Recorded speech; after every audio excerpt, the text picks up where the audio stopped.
সূরাতুল ইরাফ। বিসমিল্লাহির রহমানির রহিম। আলিফ লাম মিম صاد كتاب أنزل إليك فلا يكن في صدرك حرج منه لتنذر به وذكرى للمؤمنين. اتبعوا ما أنزل إليكم من ربكم ولا تتبعوا من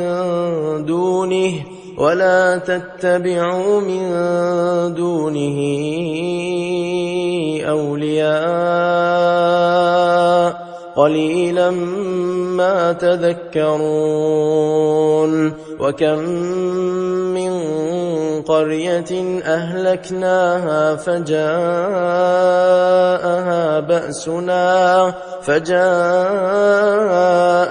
بأسنا بياتا أو هم قائلون. فما كان دعواهم إذ جاءهم بأسنا إلا أن قالوا إنا كنا ظالمين. فلنسألن الذين أرسل إليهم ولنسألن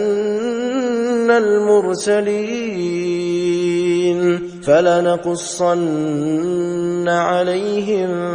بعلم وما كنا غائبين. والوزن يومئذ الحق فمن ثقلت موازينه فأولئك هم المفلحون. ومن خفت موازينه فأولئك الذين خسروا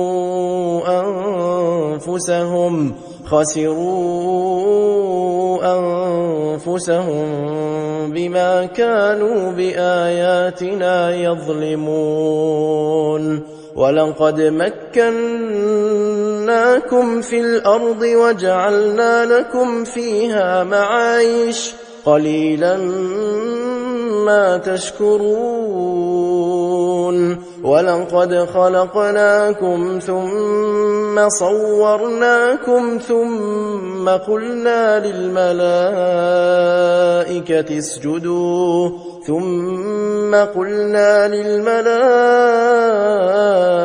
اسجدوا لآدم فسجدوا إلا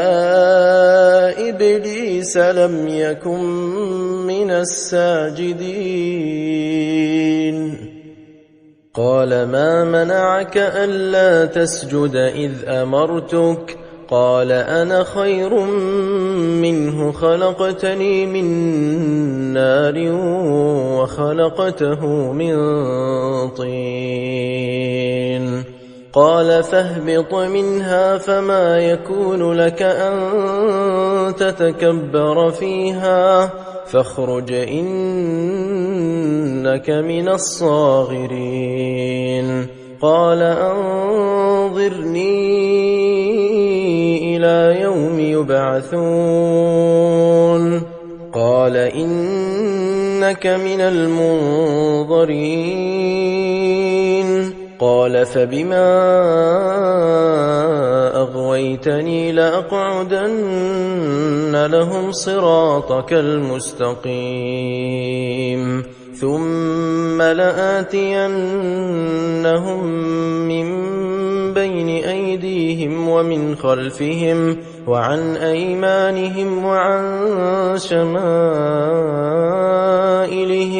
ولا تجد أكثرهم شاكرين. قال اخرج منها مذءوما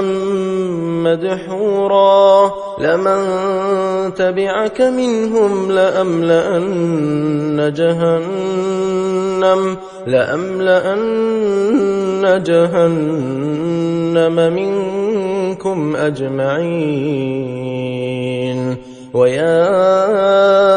آدم اسكن أنت وزوجك الجنة فكلا من حيث شئتما ولا تقربا هذه الشجرة فتكونا من الظالمين فوسوس لهما الشيطان ليبدي لهما ما وري عنهما من سوآتهما وقال ما نهاكما ربكما عن هذه الشجرة إلا أن تكونا ملكين أو تكونا من الخالدين وقاسمهما إني لكما لمن الناصحين فدلاهما بغرور فلما ذاقا الشجرة بدت لهما سوآتهما وطفقا يخصفان عليهما من ورق الجنة وناداهما ربهما ألم أنهكما عن تلكما الشجرة وأقل لكما إن الشيطان لكما عدو مبين قالا ربنا ظلمنا أنفسنا وإن لم تغفر لنا وترحمنا لنكونن من الخاسرين قال اهبطوا بعضكم لبعض عدو ولكم في الأرض مستقر ومتاع إلى حين قال فيها تحيون وفيها تموتون ومنها تخرجون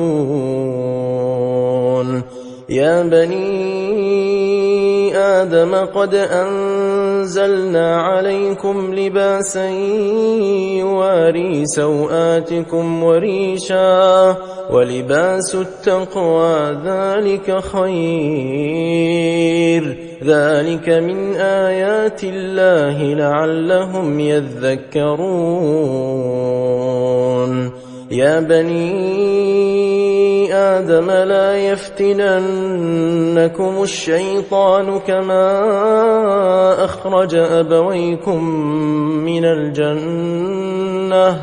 ينزع عنهما لباسهما ليريهما سوآتهما إنه يراكم هو وقبيله من حيث لا ترونهم إنا جعلنا الشياطين أولياء للذين لا يؤمنون وإذا فعلوا فاحشة قالوا وجدنا عليها آباءنا والله أمرنا بها قل إن الله لا يأمر بالفحشاء أتقولون على الله ما لا تعلمون قل أمر ربي بالقسط وأقيموا وجوهكم عند كل مسجد وادعوه مخلصين له الدين كما بدأكم تعودون فريقا هدى وفريقا حق عليهم الضلالة إنهم اتخذوا الشياطين أولياء من دون الله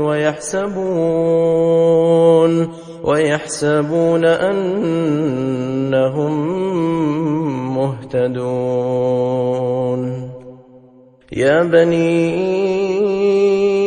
آدم خذوا زينتكم عند كل مسجد وكلوا واشربوا ولا تسرفوا إنه لا يحب المسرفين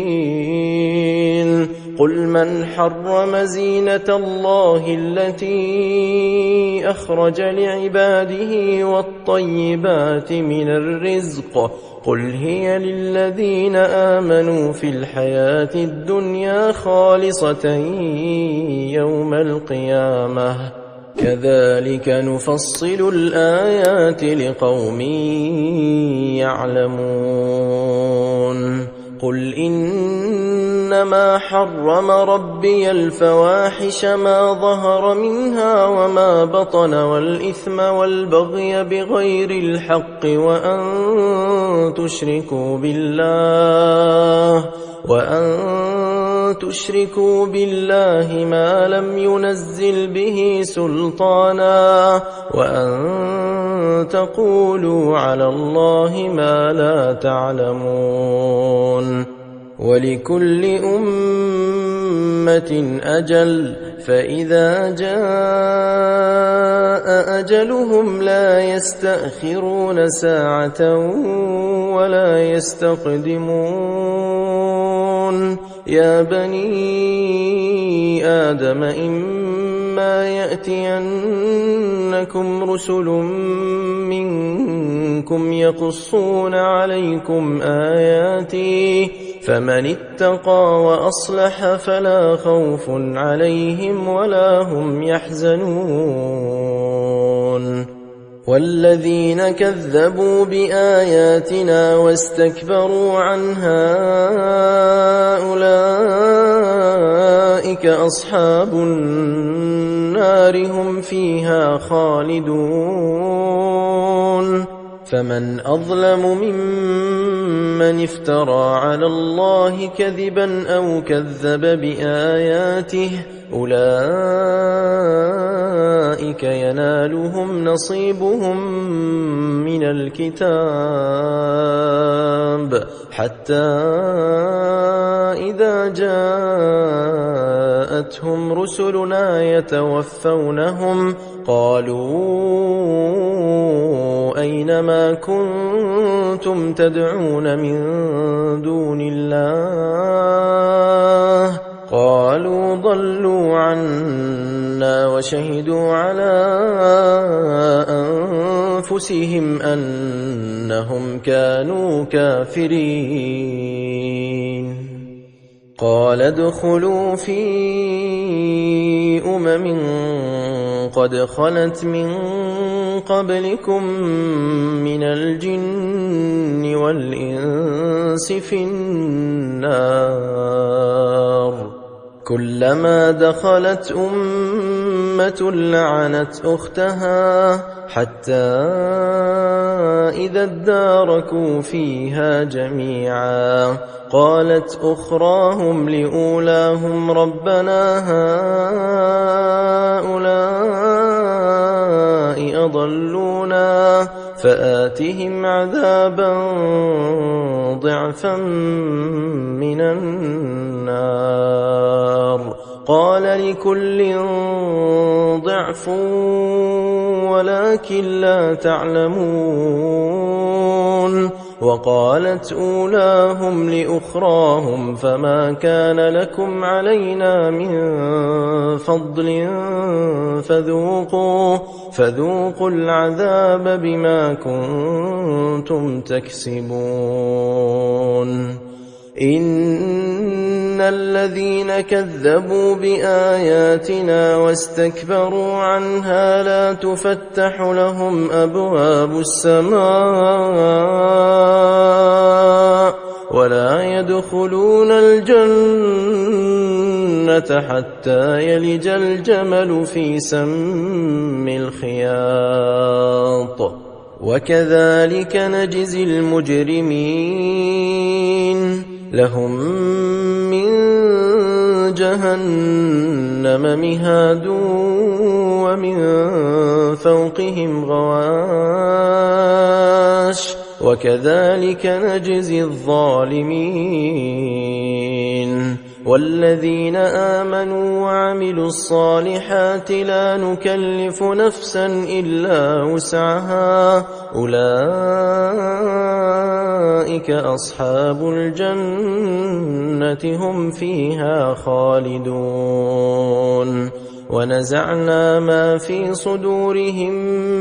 من غل تجري من تحتهم الأنهار وقالوا الحمد لله الذي هدانا لهذا وما كنا لنهتدي لولا أن هدانا الله لقد جاءت رسل ربنا بالحق ونودوا أن تلكم الجنة أورثتموها بما كنتم تعملون ونادى أصحاب الجنة أصحاب النار أن قد وجدنا ما وعدنا ربنا حقا فهل وجدتم ما وعد ربكم حقا قالوا نعم فأذن مؤذن بينهم اللعنة الله على الظالمين الذين يصدون عن سبيل الله ويبغونها عوجا وهم بالآخرة كافرون وبينهما حجاب وعلى الأعراف رجال يعرفون كلا بسيماهم ونادوا أصحاب الجنة أن سلام عليكم لم يدخلوها وهم يطمعون وإذا صرفت أبصارهم تلقاء أصحاب النار قالوا ربنا لا تجعلنا مع القوم الظالمين ونادى أصحاب الأعراف رجالا يعرفونهم بسيماهم قالوا ما أغنى عنكم جمعكم وما كنتم تستكبرون أهؤلاء الذين أقسمتم لا ينالهم الله برحمة ادخلوا الجنة لا خوف عليكم ولا أنتم تحزنون ونادى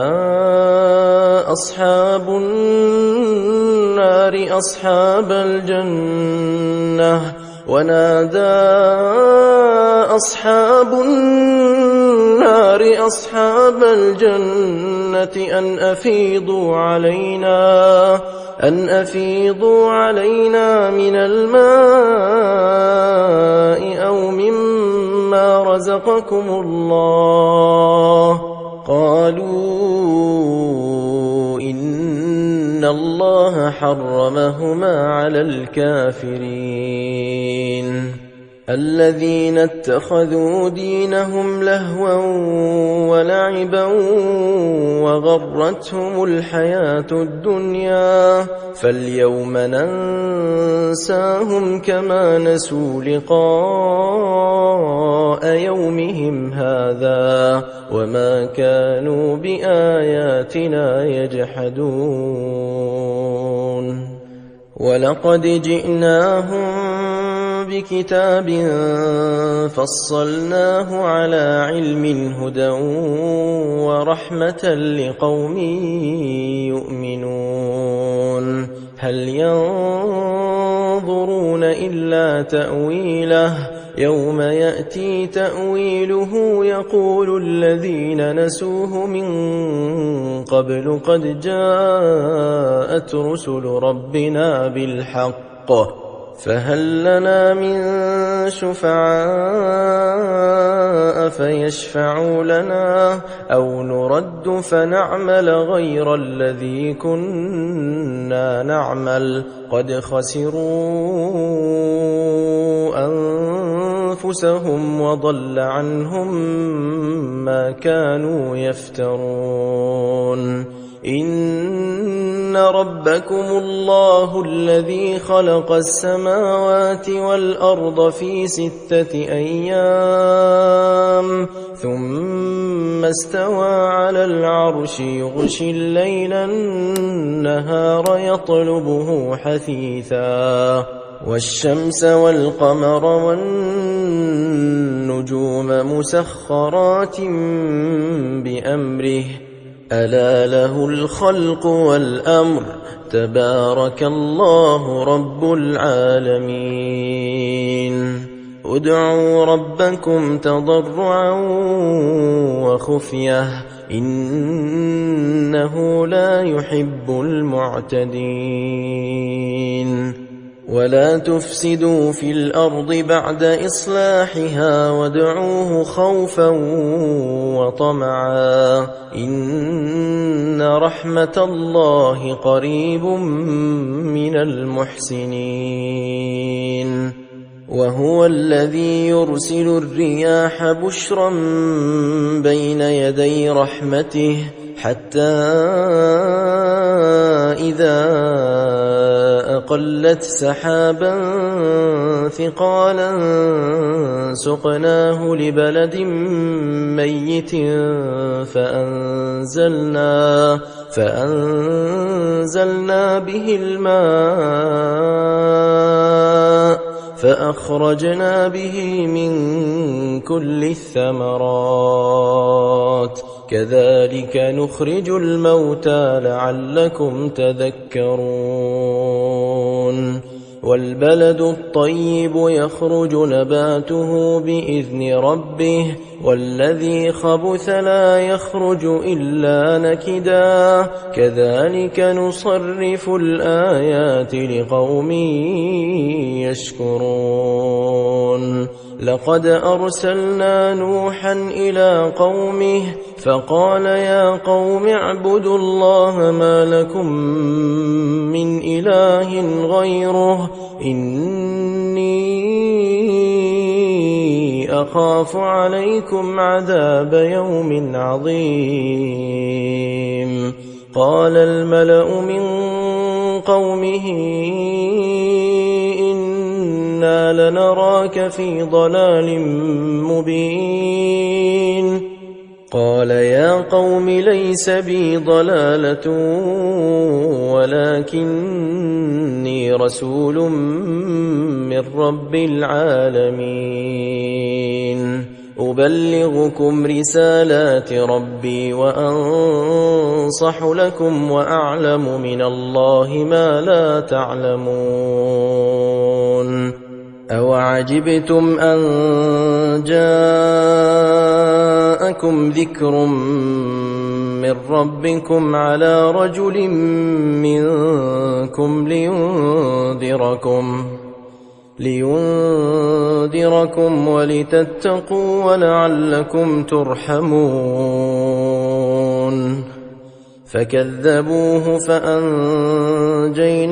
والذين معه في الفلك وأغرقنا الذين كذبوا بآياتنا إنهم كانوا قوما عمين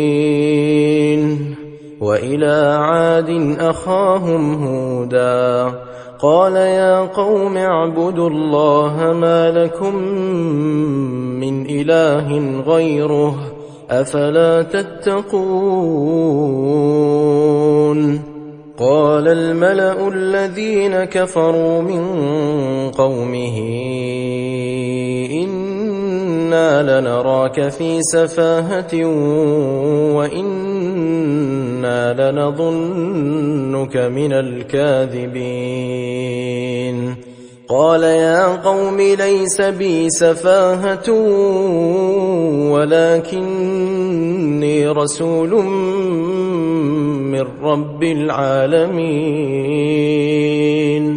أبلغكم رسالات ربي وأنا لكم ناصح أمين أوعجبتم أن جاءكم ذكر من ربكم على رجل منكم لينذركم واذكروا إذ جعلكم خلفاء من بعد قوم نوح وزادكم في الخلق بسطة فاذكروا آلاء الله لعلكم تفلحون قالوا أجئتنا لنعبد الله وحده ونذر ما كان يعبد آباؤنا فأتنا بما تعدنا إن كنت من الصادقين قال قد وقع عليكم من ربكم رجس وغضب أتجادلونني في أسماء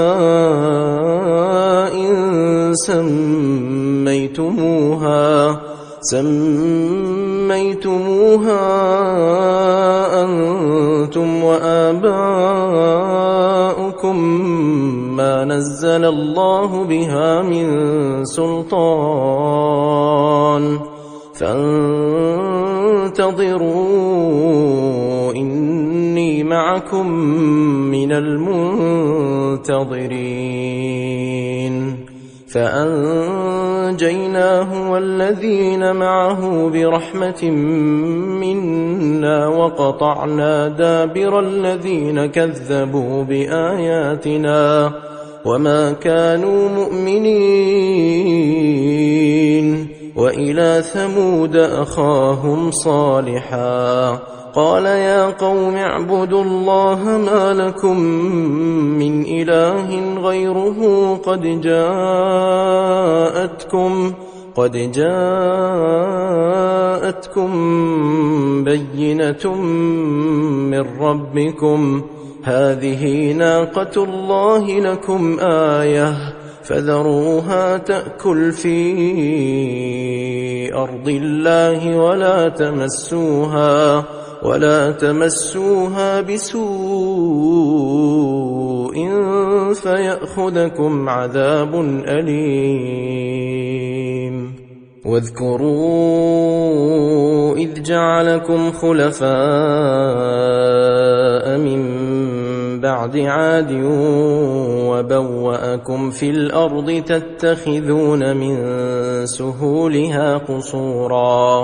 تتخذون من سهولها قصورا وتنحتون الجبال بيوتا فاذكروا آلاء الله ولا تعثوا في الأرض مفسدين قال الملأ الذين استكبروا من قومه للذين استضعفوا لمن آمن منهم أتعلمون أن صالحا مرسل من ربه قالوا إنا بما أرسل به مؤمنون قال الذين استكبروا إنا بالذي آمنتم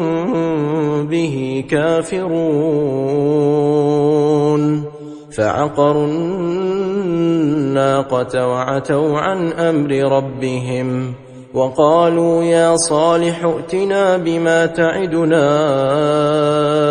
إن كنت من المرسلين فأخذتهم الرجفة فأصبحوا في دارهم جاثمين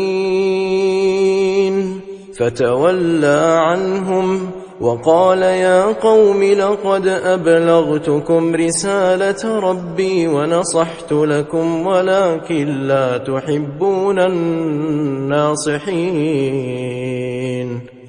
ولوطا إذ قال لقومه أتأتون الفاحشة ما سبقكم بها من أحد من العالمين إنكم لتأتون الرجال شهوة من دون النساء بل أنتم قوم مسرفون وما كان جواب قومه إلا أن قالوا أخرجوهم من قريتكم إنهم أناس يتطهرون فأنجيناه وأهله إلا امرأته كانت من الغابرين وأمطرنا عليهم مطرا فانظر كيف كان عاقبة المجرمين وإلى مدين أخاهم شعيبا قال يا قوم اعبدوا الله ما لكم من إله غيره قد جاءتكم بينة من ربكم فأوفوا الكيل والميزان ولا تبخسوا الناس أشياءهم ولا تفسدوا في الأرض بعد إصلاحها ذلكم خير لكم إن كنتم مؤمنين ولا تقعدوا بكل صراط توعدون وتصدون عن سبيل الله من آمن به وتبغونها عوجا واذكروا إذ كنتم قليلا فكثركم وانظروا كيف كان عاقبة المفسدين وإن كان طائفة منكم آمنوا بالذي أرسلت به وطائفة لم يؤمنوا فاصبروا حتى يحكم الله بيننا وهو خير الحاكمين.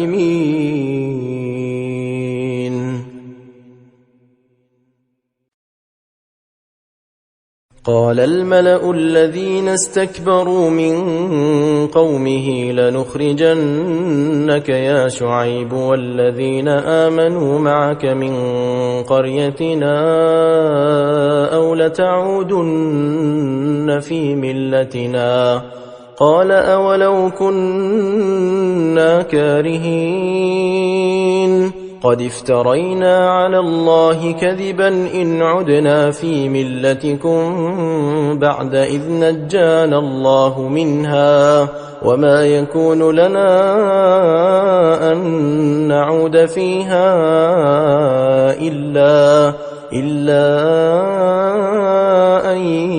يشاء الله ربنا وسع ربنا كل شيء علما على الله توكلنا ربنا افتح بيننا وبين قومنا بالحق وأنت خير الفاتحين.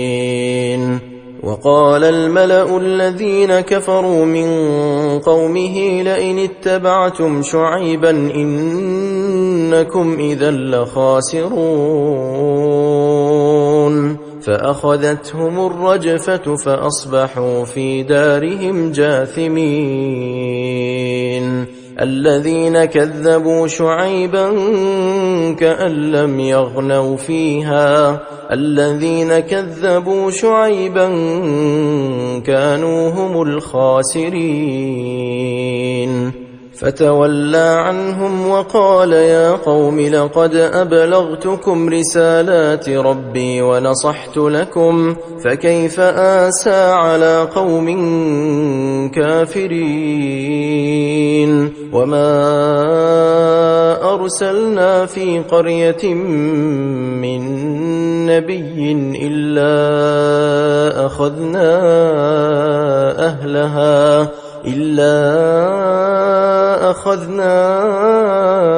أهلها بالبأساء والضراء لعلهم يضرعون ثم بدلنا مكان السيئة الحسنة حتى عفوا وقالوا قد مس آباءنا الضراء والسراء فأخذناهم بغتة وهم لا يشعرون ولو أن أهل القرى آمنوا واتقوا لفتحنا عليهم بركات من السماء والأرض ولكن كذبوا فأخذناهم بما كانوا يكسبون أفأمن أهل القرى أن يأتيهم بأسنا بياتا وهم نائمون أوأمن أهل القرى أن يأتيهم بأسنا ضحى وهم يلعبون أفأمنوا مكر الله فلا يأمن مكر الله إلا القوم الخاسرون أولم يهد للذين يرثون الأرض من بعد أهلها أن لو نشاء أصبناهم بذنوبهم ونطبع على قلوبهم فهم لا يسمعون تلك القرى نقص عليك من أنبائها ولقد جاءتهم رسلهم بالبينات فما كانوا ليؤمنوا بما كذبوا من قبل كذلك يطبع الله على قلوب الكافرين وما وجدنا لأكثرهم من عهد وإن وجدنا أكثرهم لفاسقين ثم بعثنا من بعدهم موسى بآياتنا إلى فرعون وملئه فظلموا بها فانظر كيف كان عاقبة المفسدين وقال موسى يا فرعون إني رسول من رب العالمين حقيق على ألا أقول على الله إلا الحق قد جئتكم ببينة من ربكم فأرسل معي بني إسرائيل قال إن كنت جئت بآية فأت بها إن كنت من الصادقين فألقى عصاه فإذا هي ثعبان مبين ونزع يده فإذا هي بيضاء للناظرين قال الملأ من قوم فرعون إن هذا لساحر عليم يريد أن يخرجكم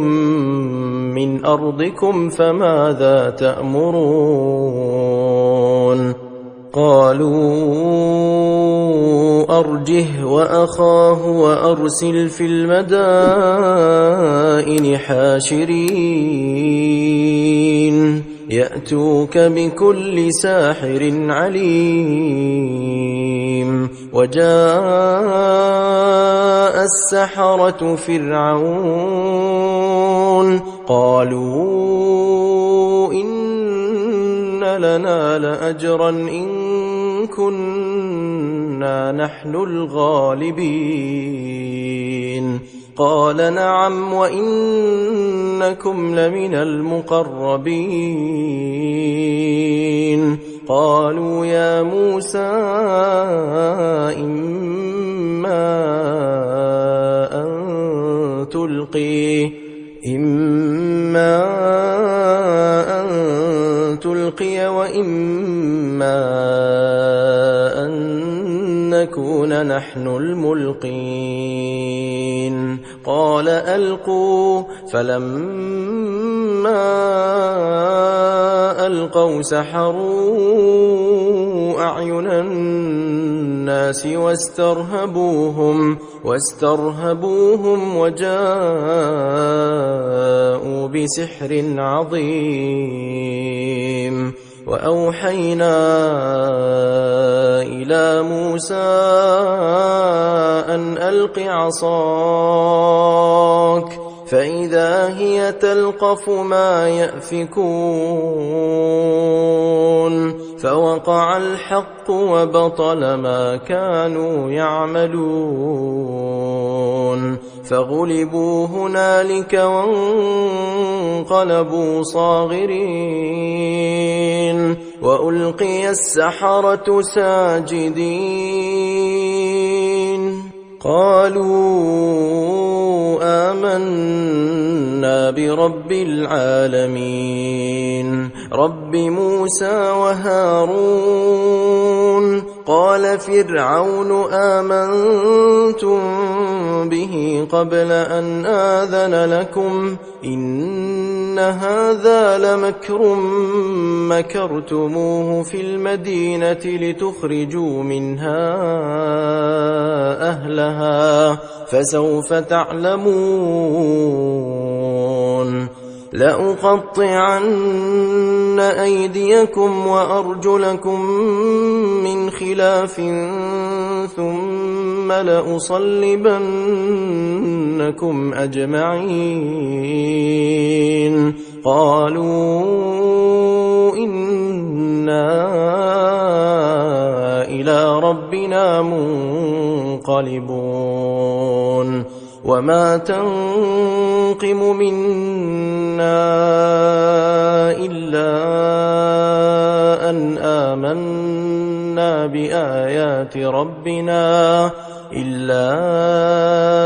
أن آمنا بآيات ربنا لما جاءتنا ربنا أفرغ علينا صبرا وتوفنا مسلمين وقال الملأ من قوم فرعون أتذر موسى وقومه ليفسدوا في الأرض ويذرك وآلهتك قال سنقتل أبناءهم ونستحيي نساءهم وإنا فوقهم قاهرون قال موسى لقومه استعينوا بالله واصبروا إن الأرض لله يورثها من يشاء من عباده والعاقبة للمتقين قالوا أوذينا من قبل أن تأتينا ومن بعد ما جئتنا. قال عسى ربكم أن يهلك عدوكم ويستخلفكم في الأرض فينظر كيف تعملون. ولقد أخذنا آل فرعون بالسنين ونقص من الثمرات لعلهم يذكرون. فإذا جاءتهم الحسنة قالوا لنا هذه، وإن تصبهم سيئة يطيروا بموسى ومن معه، ألا إنما طائرهم عند الله ولكن أكثرهم لا يعلمون. وقالوا مهما تأتنا به من آية لتسحرنا بها فما نحن لك بمؤمنين. فأرسلنا عليهم الطوفان والجراد والقمل والضفادع والدم آيات مفصلات فاستكبروا وكانوا قوما مجرمين. ولما وقع عليهم الرجز قالوا يا موسى ادع لنا ربك بما عهد عندك لئن كشفت عنا الرجز لنؤمنن لك ولنرسلن معك بني إسرائيل. فلما كشفنا عنهم الرجز إلى أجل هم بالغوه إذا هم ينكثون. فانتقمنا منهم فأغرقناهم في اليم بأنهم كذبوا بآياتنا وكانوا عنها غافلين. وأورثنا القوم الذين كانوا يستضعفون مشارق الأرض ومغاربها التي باركنا فيها وتمت كلمة ربك الحسنى على بني إسرائيل بما صبروا ودمرنا ما كان يصنع فرعون وقومه وما كانوا يعرشون. وجاوزنا ببني إسرائيل البحر فأتوا على قوم يعكفون على أصنام لهم قالوا يا موسى اجعل لنا إلها كما لهم آلهة قال إنكم قوم تجهلون. إن هؤلاء متبر ما هم فيه وباطل ما كانوا يعملون. قال أغير الله أبغيكم إلها وهو فضلكم على العالمين. وإذ أنجيناكم من آل فرعون يسومونكم سوء العذاب يقتلون أبناءكم ويستحيون نساءكم وفي ذلكم بلاء من ربكم عظيم. وواعدنا موسى 30 ليلة وأتممناها ب10 فتم ميقات ربه 40 ليلة وقال موسى لأخيه هارون اخلفني في قومي وأصلح ولا تتبع سبيل المفسدين. ولما جاء موسى لميقاتنا وكلمه ربه قال رب أرني أنظر إليك. قال لن تراني ولكن انظر إلى الجبل فإن استقر مكانه فسوف تراني. فلما تجلى ربه للجبل جعله دكا وخر موسى صعقا. فلما أفاق قال سبحانك تبت إليك وأنا أول المؤمنين. قال يا موسى إني اصطفيتك على الناس برسالاتي وبكلامي فخذ ما آتيتك وكن من الشاكرين. وكتبنا له في الألواح من كل شيء موعظة وتفصيلا لكل شيء فخذها بقوة وأمر قومك يأخذوا بأحسنها سأريكم دار الفاسقين. سأصرف عن آياتي الذين يتكبرون في الأرض بغير الحق وإن يروا كل آية لا يؤمنوا بها وإن يروا سبيل الرشد لا يتخذوه سبيلا وإن يروا سبيل الغي يتخذوه سبيلا. ذلك بأنهم كذبوا بآياتنا وكانوا عنها غافلين. والذين كذبوا بآياتنا ولقاء الآخرة حبطت أعمالهم هل يجزون إلا ما كانوا يعملون. واتخذ قوم موسى من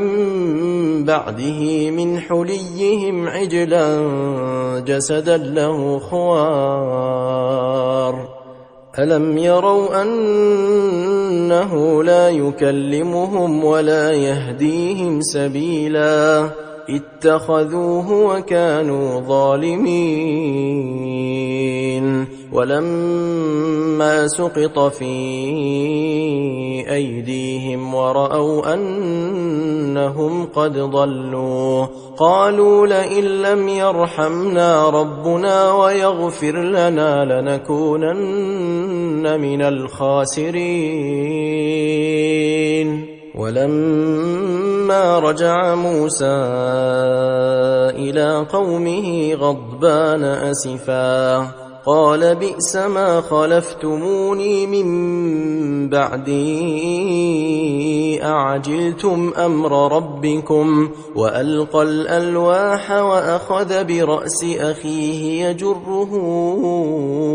إليه قال ابن أم إن القوم استضعفوني وكادوا يقتلونني فلا تشمت بي الأعداء ولا تجعلني مع القوم الظالمين. قال رب اغفر لي ولأخي وأدخلنا في رحمتك وأنت أرحم الراحمين. إن الذين اتخذوا العجل سينالهم غضب من ربهم وذلة في الحياة الدنيا وكذلك نجزي المفترين. والذين عملوا السيئات ثم تابوا من بعدها وآمنوا إن إن ربك من بعدها لغفور رحيم. ولما سكت عن موسى الغضب أخذ الألواح وفي نسختها هدى ورحمة للذين هم لربهم يرهبون. واختار موسى قومه 70 رجلا لميقاتنا، فلما أخذتهم الرجفة قال رب لو شئت أهلكتهم من قبل وإياي أتهلكنا بما فعل السفهاء منا إن هي إلا فتنتك تضل بها من تشاء وتهدي من تشاء أنت ولينا فاغفر لنا وارحمنا وأنت خير الغافرين. واكتب لنا في هذه الدنيا حسنة وفي الآخرة إنا هدنا إليك. قال عذابي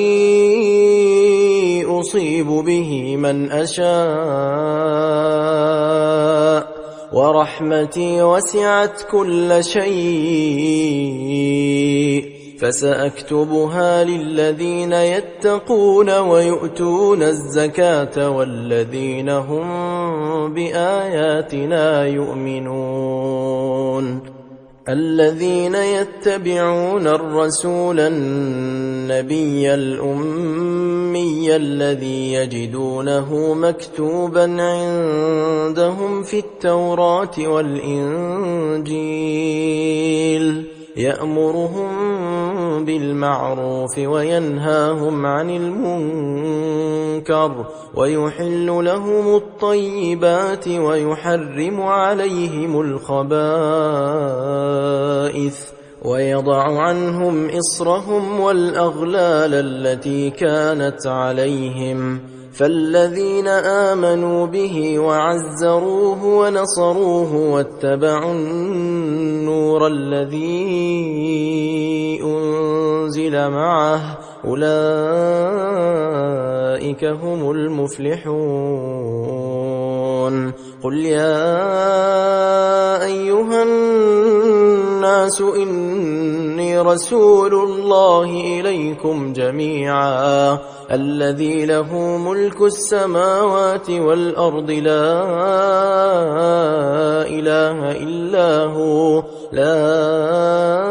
إله إلا هو يحيي ويميت.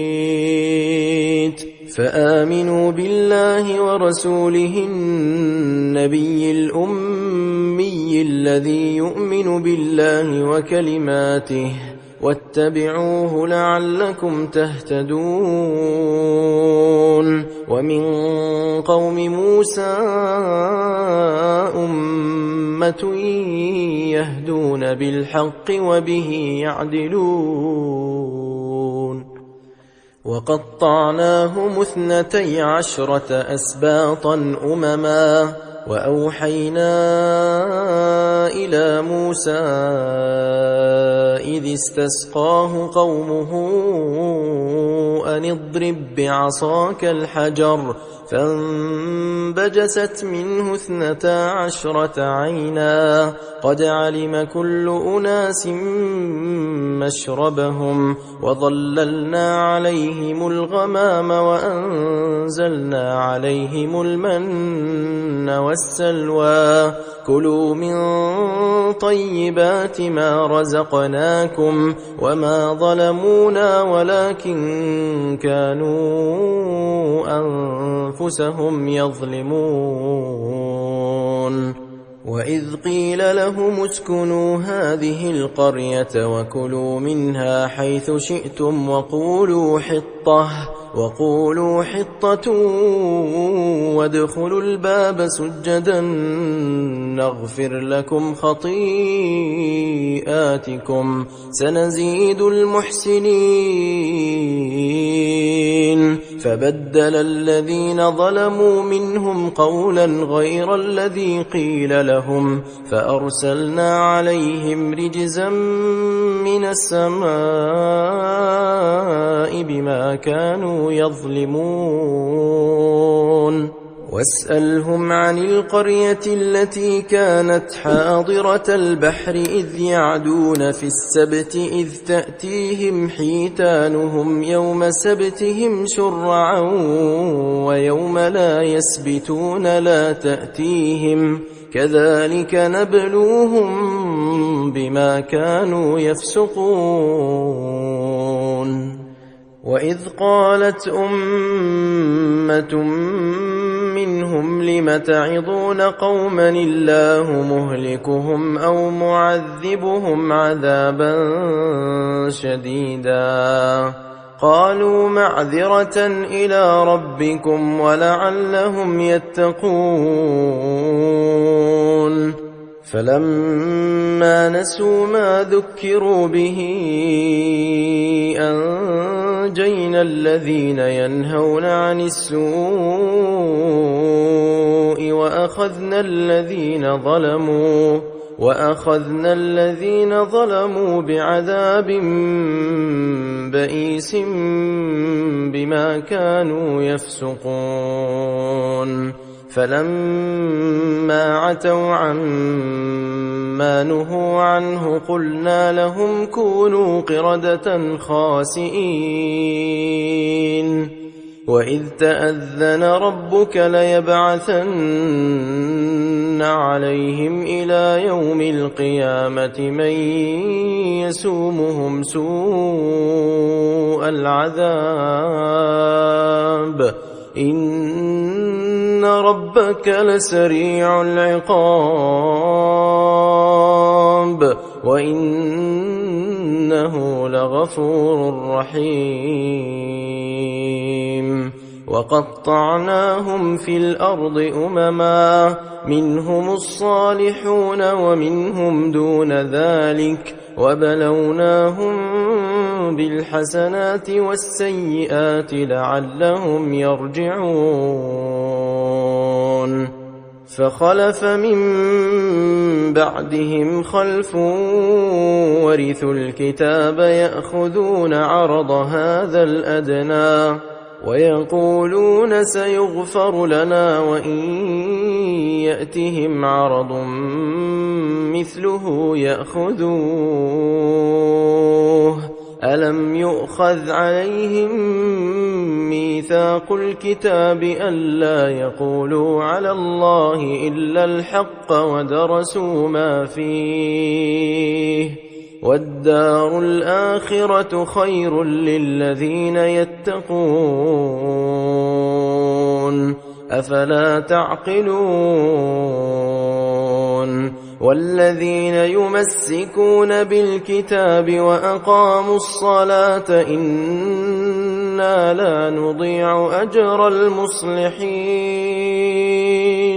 وإذ نتقنا الجبل فوقهم كأنه ظلة وظنوا أنه واقع بهم خذوا ما آتيناكم بقوة واذكروا ما فيه لعلكم تتقون. وإذ أخذ ربك من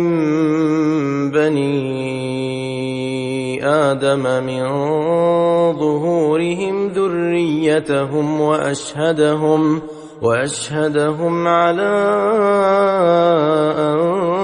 أنفسهم ألست بربكم قالوا بلى شهدنا أن تقولوا يوم القيامة إنا كنا عن هذا غافلين أو تقولوا أشرك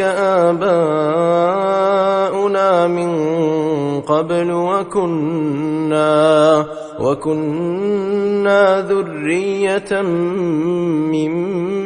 بعدهم أفتهلكنا بما فعل المبطلون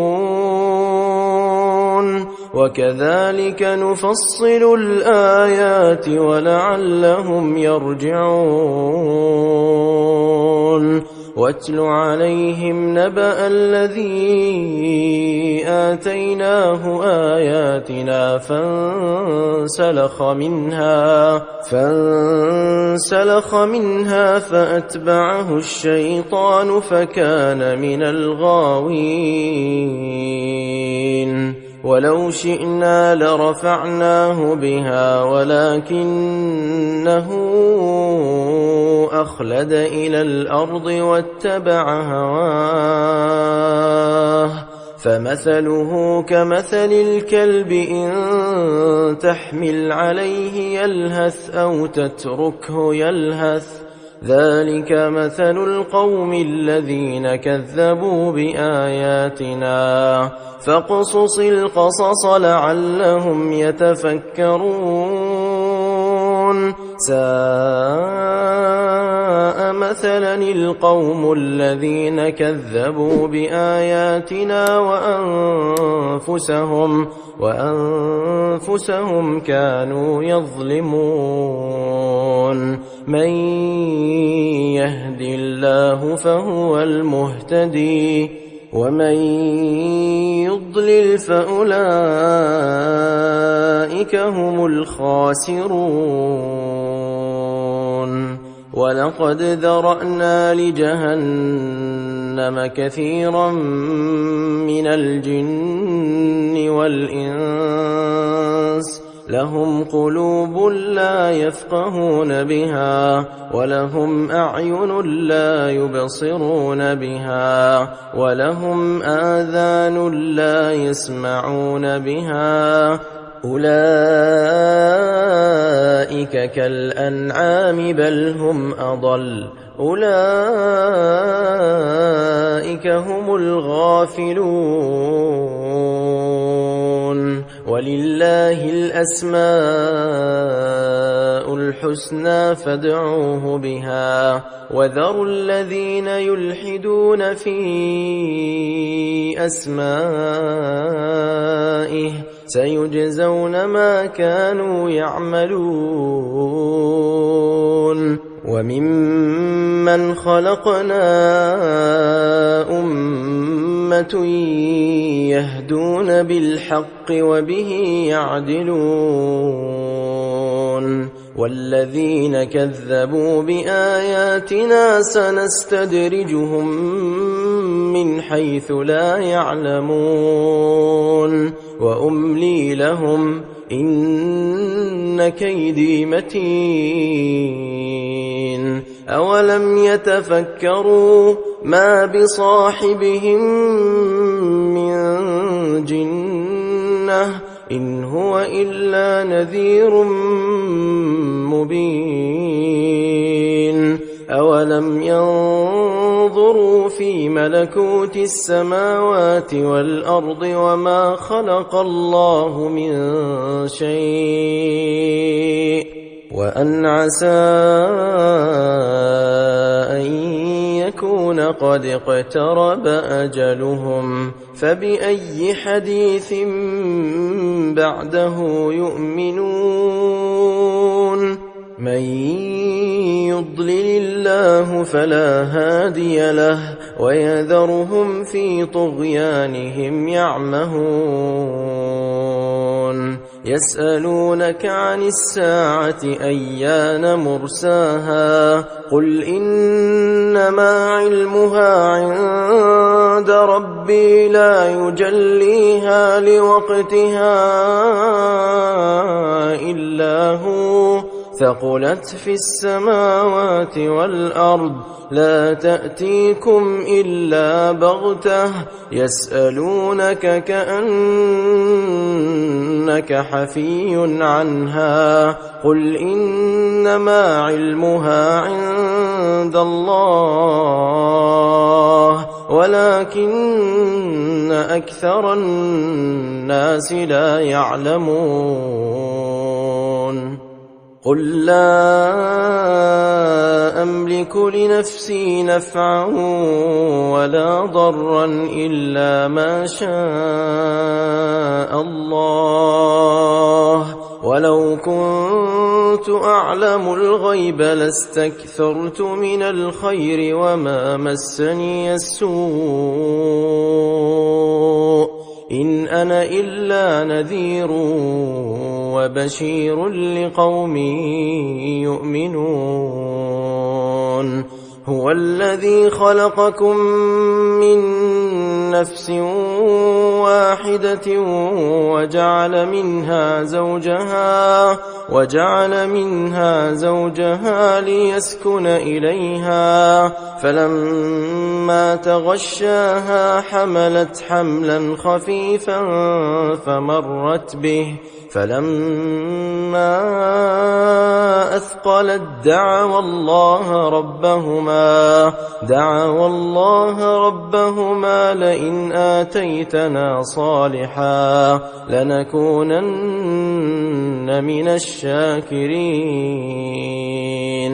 فلما آتاهما صالحا جعلا له شركاء فيما آتاهما فتعالى الله عما يشركون أيشركون ما لا يخلق شيئا وهم يخلقون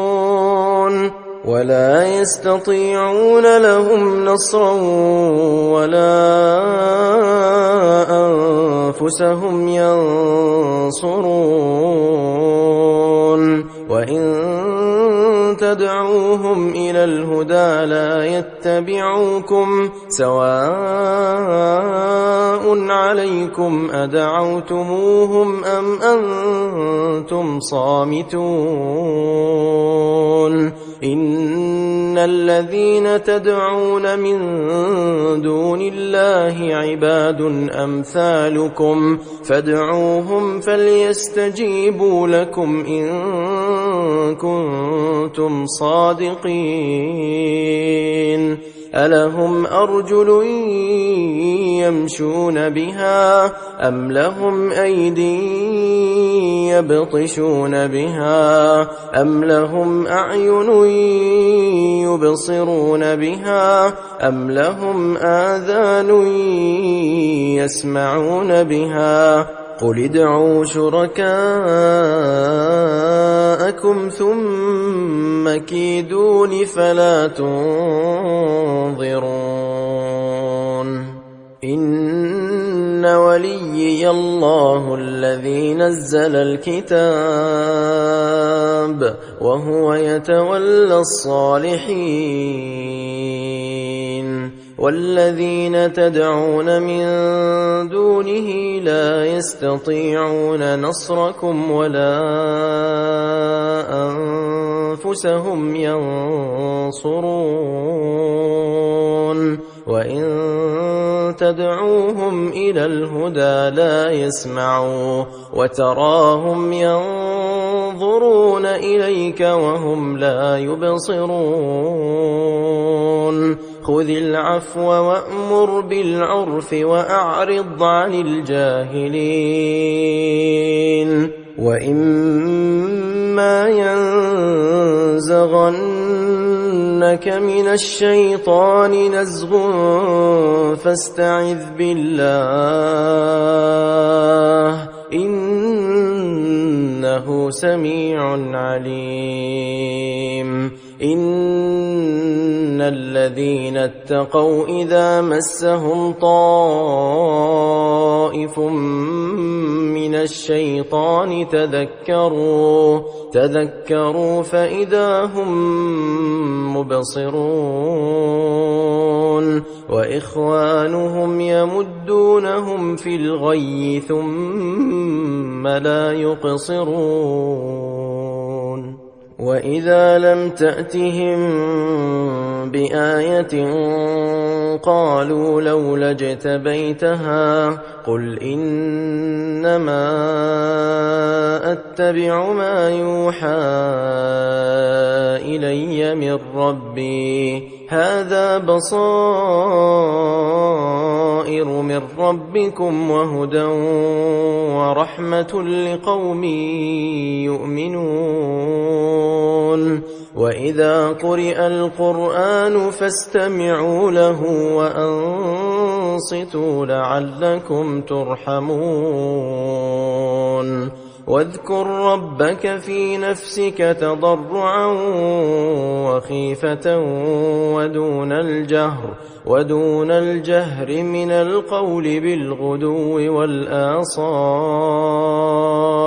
ولا تكن من الغافلين إن الذين عند ربك لا يستكبرون عن عبادته ويسبحونه وله يسجدون صدق الله العظيم.